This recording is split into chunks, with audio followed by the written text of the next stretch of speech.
Good morning, and welcome to Christ Church of the Valley as we continue the series that we started last week.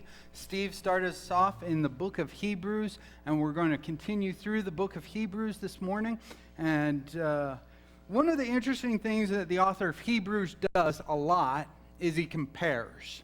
Now, we still do that today, don't we? We compare things, and sometimes we compare in a sense of bad, good, good, bad, right? But there's other types of comparison. For example, you can say good, better, right? I mean, we all talk about that way also, right? Good, better. That is really what the author of Hebrews is talking about oftentimes. He's never saying that the old way was bad. Okay? And that wouldn't be a good way to start off with his audience, would it? Especially in this chapter, we're going to be in chapter 3 this morning, and he's going to talk about Moses. And if he was to say Moses was bad, he would lose his audience right away, right? And he's not going to do that. But he's going to compare Moses and Jesus in a way that's very interesting, and I really want to capture the heart of what it is he's saying, and I'm going to use a television show as a bit of an illustration. So if we could get the first picture up, please. Now, who we have here is Lord and Lady Grantham. If you're familiar with Downton Abbey, that would be this. And so here we have the Earl of Grantham and the Countess. And all you need to know for the illustration this morning would be if we were talking about just them and ignoring all the rest of England in this fiction show, these two would be the king and the queen, so to speak. And at Grantham, that's basically who they are. They're the Lord and Lady of the manor. They're in charge. And now let's introduce one other character here. This is Mr. Carson. And Mr. Carson is the butler. And as far as the servants go, the downstairs goes, he is the top. He is the head. Okay, the ladies do report to Mrs. Hughes, but everybody reports to him. He is the top, the absolute. And there's times, as you watch the episodes, that he and Mr. Grantham are very, very close. But he's a servant, and you have to keep that in mind. And we put that in comparison to another person. This would be Lady Sybil. Lady Sybil is the third child of Lord and Lady Grantham. She's family. That's different. Over here, we have servant. We have good servant. We have close relationship servant, but we have servant. Over here, we have family. So when servant brings you in, he can't bring you in as family. Let's get the next picture. This would be Tom Branson. And when Tom Branson is hired by Mr. Carson, he's hired as the chauffeur. He's hired as a servant. Because a servant can't bring you in as family. That would be unheard of. But on the other hand, family can bring you in as family. And so when Lady Sybil brings Tom Branson in, she brings him in as son-in-law. She brings him in as family. And yes, the whole episodes are all about going from low class to high class. And it's a great show. Go ahead and watch it. Anyways. But that's what I need you to get this morning. I need you to get the difference between servant, good servant, don't get me wrong, respected, wanted, loved by the family, but still servant, versus family, in the know, in the inn. And it's that where we're going to pick it up in chapter 3, verse 1. Chapter 3, verse 1, therefore, holy brethren. You see that word there, brethren? That is our very common Greek term throughout the rest of the New Testament for the word brother. In the Gospels, when Jesus is inside the house and they say, your mother and your brothers are outside. That's the word brother there. And what we see is that the early church took that word, brother, and they used it for each other, saying that we are family. That's a key idea to carry through the rest of this chapter. I think the author of Hebrews did this intentionally. Therefore, holy brethren, partakers of a heavenly calling, consider Jesus the apostle. Wait, what? He's an apostle? How is he an apostle? Apostle means sent one. So when the apostles, the disciples, are sent, they're the apostles. But Jesus, from the author of Hebrews' point of view, and something I think we can take too, he was also sent. He was sent by the Father. So Jesus, the apostle and high priest of our confession, he's going to deal with that high priest thing later in the book. So we're just going to put a pin in that for now and pick it up in another chapter. Verse 2. One thing that I suggest, this is just me giving you a suggestion. Get one highlighter that's one color, get another highlighter that's another color, and work your way through Hebrews highlighting the personal pronouns. Not the personal pronouns, the pronouns. He, him, etc., etc. And identify with the two colors, who is this he? Because the author keeps throwing out he's and hims left and right, so much so that eventually you're like, he or he, him or he, who's he, who's him? But if you go verse by verse, you're going to be able to identify, is the he Jesus or is the he the Father? And once you've done that, it's going to be so much easier to read through and just know right away who's the he in this. So verse 2, Christ was faithful to him who appointed him, as Moses was in all of his house. House, in this case, can be the literal building that you can see. Somebody builds a house, you can see the house. House can also be family. He's the head of the house. You've seen that, the word's used that way too, right? And the word here, I think there's a little bit of a play on words going on. I think the author is intentionally using it two ways to draw something out. But he's already started on a good foot when it comes to talking to first century Jews, because he's already said that Moses was faithful to him who appointed him. So we're already starting out with Moses good, and that's important.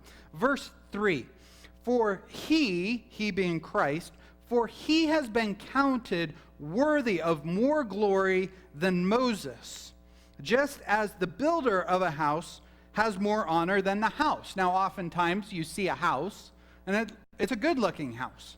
So you walk up to the good-looking house, and you tell the good-looking house, you're a good-looking house, right? No, you don't do that. That's a little bit crazy, right?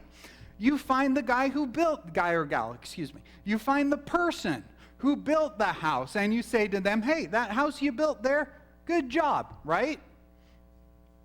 And that's what's going on here. That Moses has been faithful to God, but Christ is worthy of more glory, the same way that a builder is worthy of more glory than the building. Verse 4, here he's doing this comparison thing. You got to follow his comparisons throughout all of this. Verse 4, for every house is built by someone, but the builder of all things is God. So we can look out and we can see, and people have done terrific things with buildings and all sorts of things, right? But the one who designed it all, the one who's over all of it, would of course be God. So with that kind of thinking in mind, you built a house, it's a good house, but God is still over that because God is over all.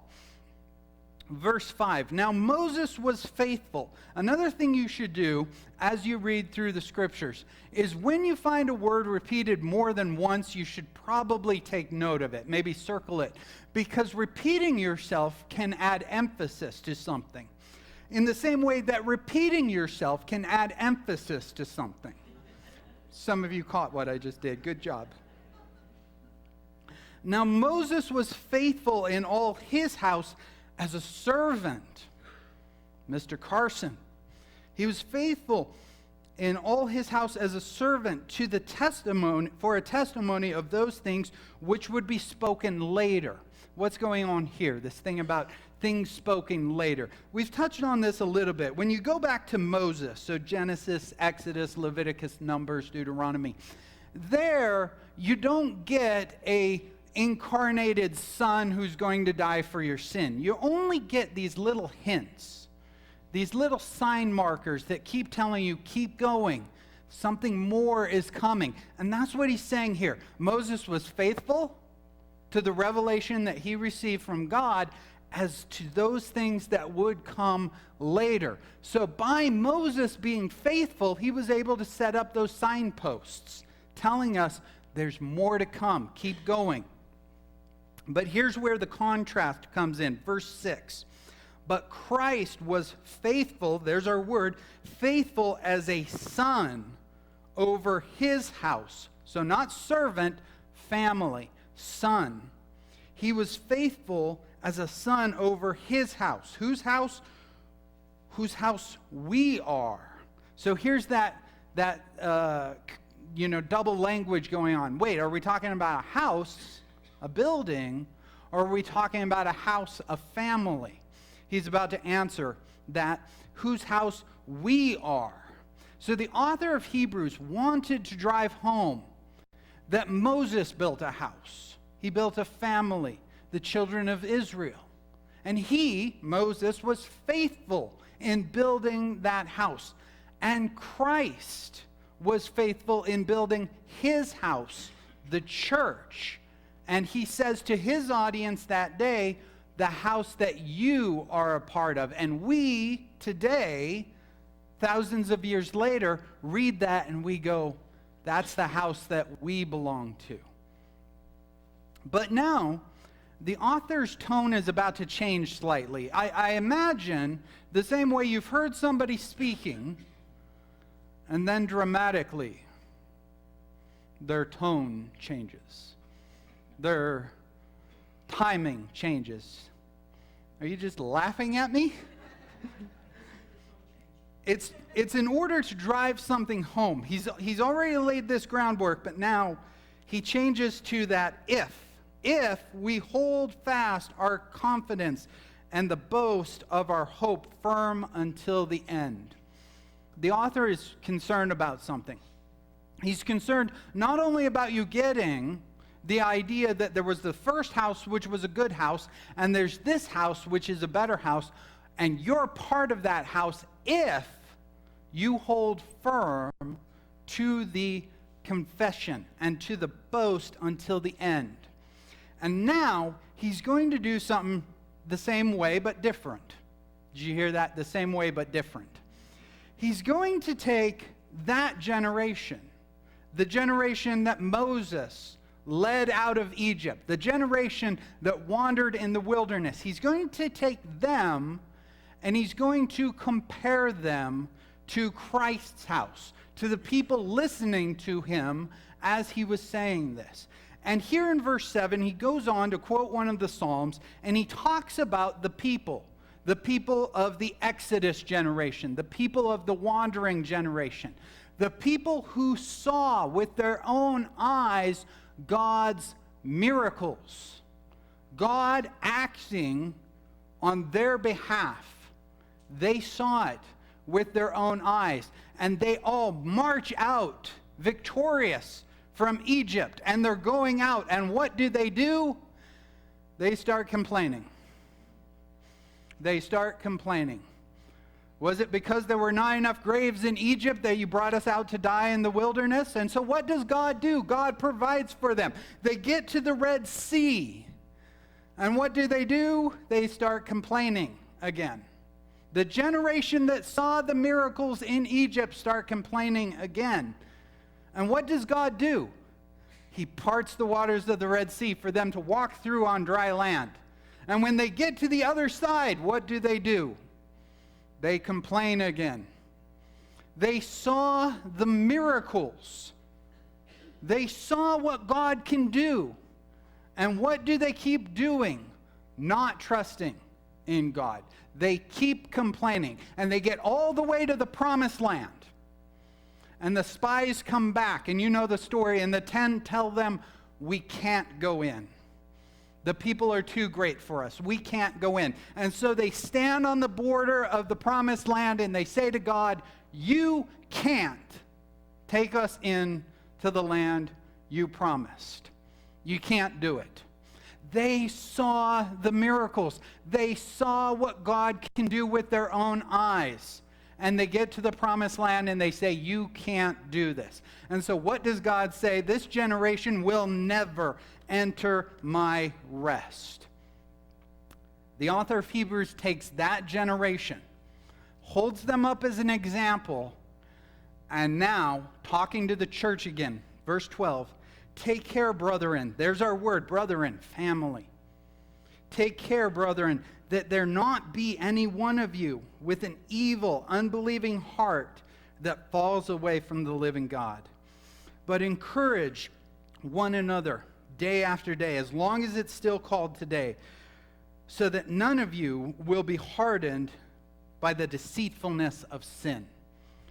Sin can sometimes be a little bit of a tricky word. I mean, we can get a big picture of it, but to get a precise picture of it can sometimes be a little bit tricky, right? Sometimes the Bible uses the thou shalls and the thou shall nots and holds those up, and if you do the thou shall nots, or if you don't do the thou shalls, then it's sin, right?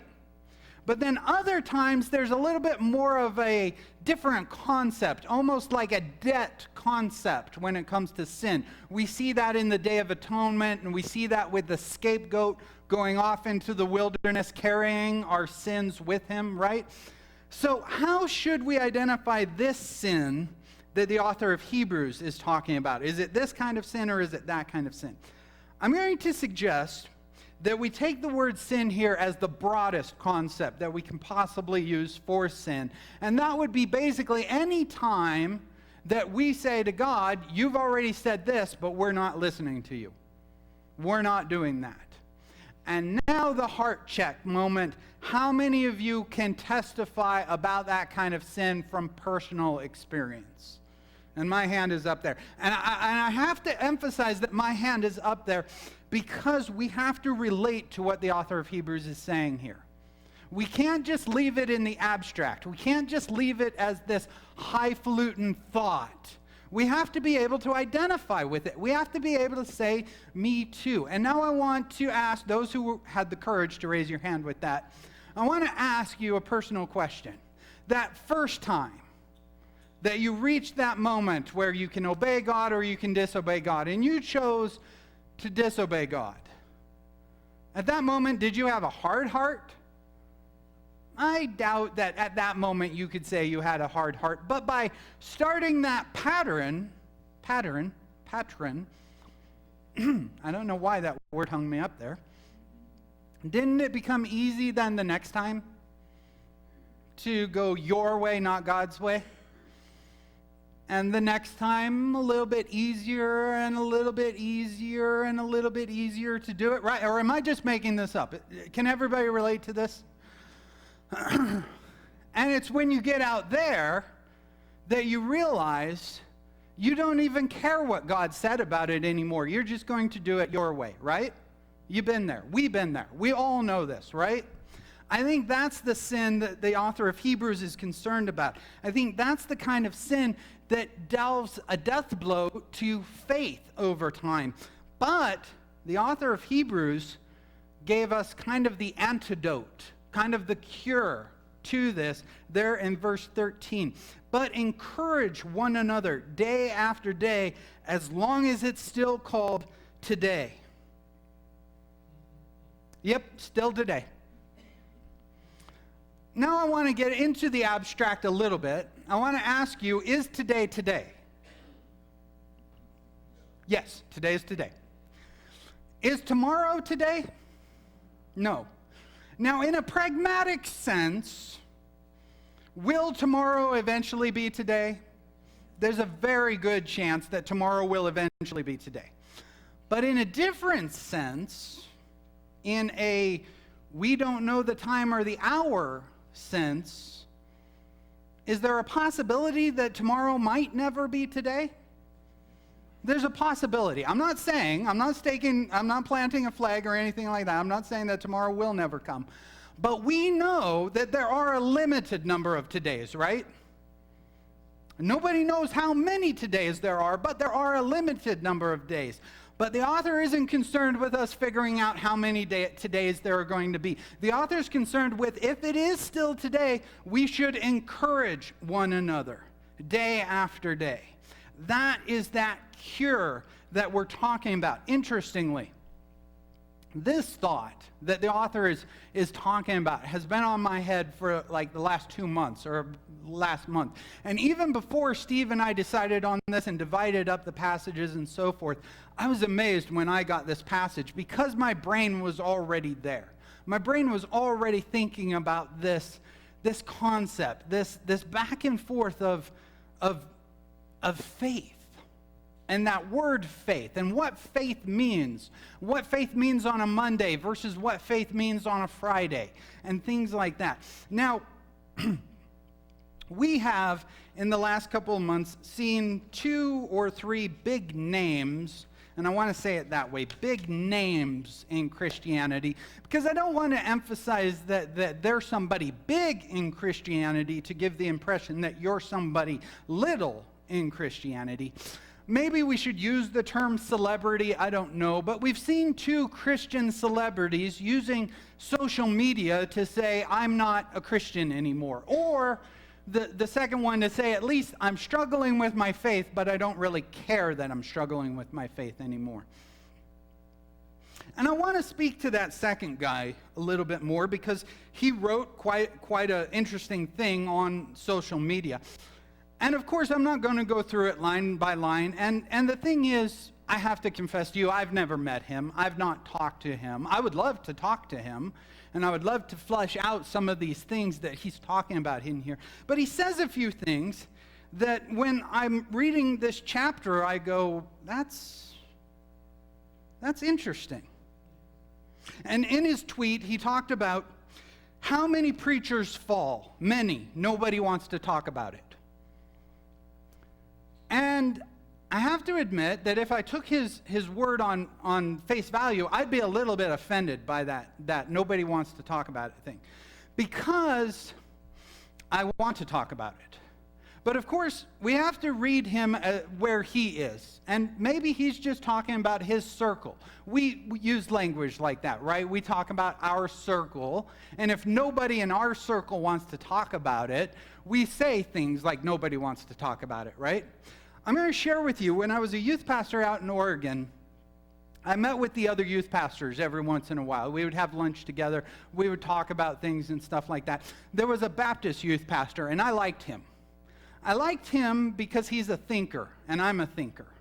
And some of you know the personality types. There's feelers and there's thinkers. And thinkers like thinkers. Thinkers don't like feelers. And feelers don't like thinkers. Feelers like feelers. And he was a thinker, and I just easily gravitated towards him because I saw in him a kindred spirit. And some of the pastors that were feelers, it took me a little bit more effort to like them. Shall we just say that? I was sad when I noticed that we weren't friends on Facebook anymore, me and the thinking pastor. And then I noticed he wasn't on Facebook anymore, period. And then I noticed he's not on that church website. And so I asked one of our co-friends, I asked him, what happened? And he shared with me that the thinking pastor reached out to him and said he was having troubles with doubts and so forth, and he's left the ministry, and he's gone away, and he's doing something else right now. And I've reached out to him, but he hasn't responded, and I want to respect his privacy and so forth. But I really wish he would have reached out to me. I really wish he would have. That takes something, though. It takes a bit of humility. It takes a bit of honesty to admit to somebody, I'm struggling with this, you know? And maybe he didn't feel that with me. I had been gone for a number of years. You've got to admit that social media creates a false sense of we're still connected. When you haven't seen somebody, when you haven't spoken to somebody in literally years, just because you click like on a picture doesn't necessarily mean you have the same relationship you used to have, right? And with that, I want to talk about this. I want to talk about preachers who struggle, preachers who fall, preachers who struggle. You know why? Because preachers are not supermen. Preachers are normal human beings. Do you have doubts? Do you have struggles? Preachers have them too. Preachers, though, can sometimes relate to other preachers, maybe a little bit better, the same way perhaps a doctor can relate to a doctor, or a lawyer can relate to a lawyer, or something like that. The guy goes on, the worship leader goes on to, in his thing, he talks about how many miracles happen today. Not many. No one wants to talk about it. I find it interesting that he says this. He comes at this topic from his tradition, his background, and so forth, and I come to this topic from my tradition, my background, and so forth. And here I actually don't disagree with what he said. How many miracles happen? Not many. I agree with that. And I realize from his perspective, from his background, he hears that and he struggles with it. But is that a real thing? Is that something going on in the church? I think it is, because I think some bad teachings have come up about miracles. And I think there's some bad teachings out there about miracles. And I want to remind you about the generation that the author of Hebrews was talking about, the generation that saw the miracles. And even though they saw the miracles, they still doubted. They still didn't believe. So anybody having struggles with this, I want to say, if you're struggling with do miracles happen, when do they happen, how do they happen, all those kinds of things, I disagree with his statement, nobody wants to talk about it. I want to talk about it. I want to talk about it. And that may be painful because it's possible that you have been influenced with some of the miracle thoughts of today's generation and of today's Christianity, that I'm just going to tell you, I don't think that's good doctrine. I don't think it's good doctrine. I realize I'm stepping out on a ledge here, but when you're jumping around on stage like your feet are on fire and you're whacking people with your coat and you're saying that you're healed and they fall over and you say that you just cured cancer, I'm sorry, you did not cure cancer. I realize I just outed myself as not that group, so I'm okay with that. Moving on. He says one more thing, and here he loses me. Here he absolutely loses me. He says, why is the Bible full of contradictions? Nobody wants to talk about it. That second part, nobody wants to talk about it.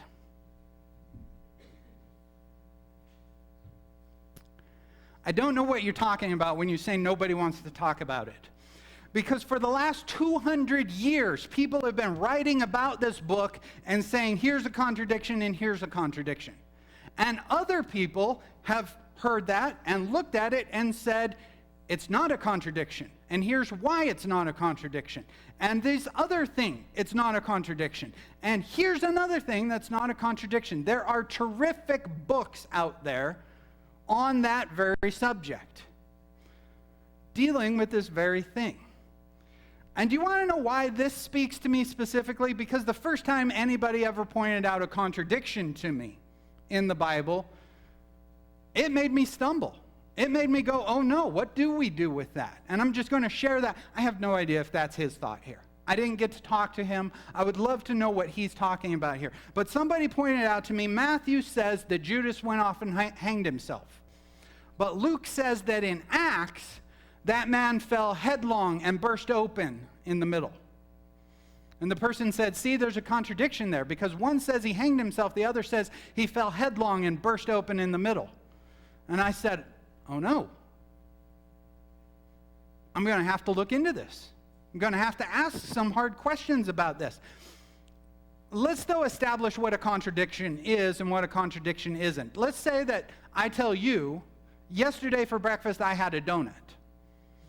And then later in the day, you hear me talking to Dave, and I tell Dave, Christy made eggs for us yesterday morning. Now I'm going to ask you, was that a contradiction? No, it absolutely was not a contradiction, because it is possible that I had both a donut and eggs. There's nothing about those two breakfasts that exclude each other, right? You can have eggs, healthy, and you can have donut, less than healthy. And when you mix the two, it neutralizes, right? But now I said to you, I was so busy yesterday, I only had a donut for breakfast and had to run out the door. But then later I'm talking to Dave, and you overhear it, and I say, Dave, Christy made eggs the other day. They were so good, it's all I could eat. Now we have a contradiction, right? Because of the way I said it. So let me ask you, the way Matthew says it, he says Judas went out and hanged himself. And then Luke says that he fell headlong and burst open in the middle. Do those two exclude each other? No. In fact, Luke could be right. The guy fell and he burst open. How did he fall? Maybe the rope broke. Maybe the branch broke. There's some biological answers here that I'm not going to get into, but it's possible, right? And so when this worship leader says that the Bible is full of contradictions, I have to disagree with his statement there. If he was to have worded it, there are many passages in the Bible that just don't seem to square evenly with other passages, then I would agree with it. Because there, you have to do something. When the two don't line up, you know what you have to do? You have to work. 4-letter word. You have to work at it. You have to read books. Here I'm going to get into some territory that I might offend some people also. But can I tell you, bumper sticker theology is great for a bumper sticker, but when life gets hard, bumper sticker theology is not going to get you through it, right?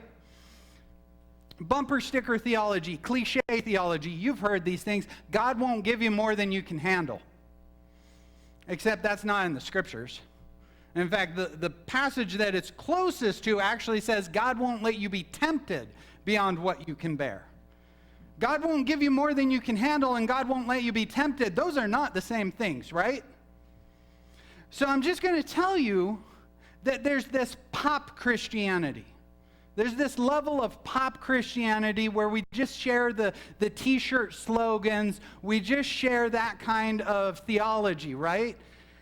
But when life gets hard, is your t-shirt theology really going to help you? Or do you need to have this kind of theology? The theology that comes from Scripture. The theology that when you are struggling, you reach out for encouragement. And as long as it's still today, we can encourage one another. I want to invite the worship team to come back up.